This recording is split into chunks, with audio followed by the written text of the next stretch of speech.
आषाढी एकादशी निमित्त कोल्हापूर जिल्ह्यात अनेक ठिकाणी भक्तिभावानं दिंडी सोहळे काढण्यात आले। शाहूनगर शिंदेवाडीतही टाळ मृदंगाच्या गजरात पारंपरिक वेशभूषा परिधान करून वारकऱ्यांनी दिंडी काढली आहे।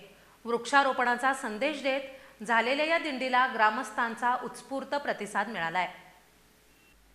शाहूनगर शिंदेवाडी इथं आषाढी एकादशीचं औचित्य साधत गावामध्ये विठ्ठल नामस्मरणात न्हालेली वारकरी दिंडी उत्साहात पार पडली। विठ्ठल विठ्ठल विठ्ठला हरी ओम विठ्ठलाच्या गजरात टाळ मृदंगाच्या निनादात वारकऱ्यांनी पारंपरिक पद्धतीनं दिंडीची सजीव साखळी उभी केली। दिंडीत सहभागी झालेल्या विद्यार्थ्यांनी संत तुकाराम, संत ज्ञानेश्वर, संत जनाबाई, संत सावतामाळी यांच्या वेशभूषेत उत्साहात सहभाग घेतलाय। दिंडीतून झाडे लावा झाडे जगवा हा पर्यावरणपूरक संदेश देण्यात आलाय। गावातून फिरणाऱ्या दिंडीला ग्रामस्थांचा उत्स्फूर्त प्रतिसाद मिळालाय। टाळ मृदंगाच्या गजरात गावातील गल्लीबोळ विठ्ठलमय झाले। दिंडीचा समारोप पारंपरिक फुगडी खेळ रिंगण सोहळ्यानं करण्यात आला।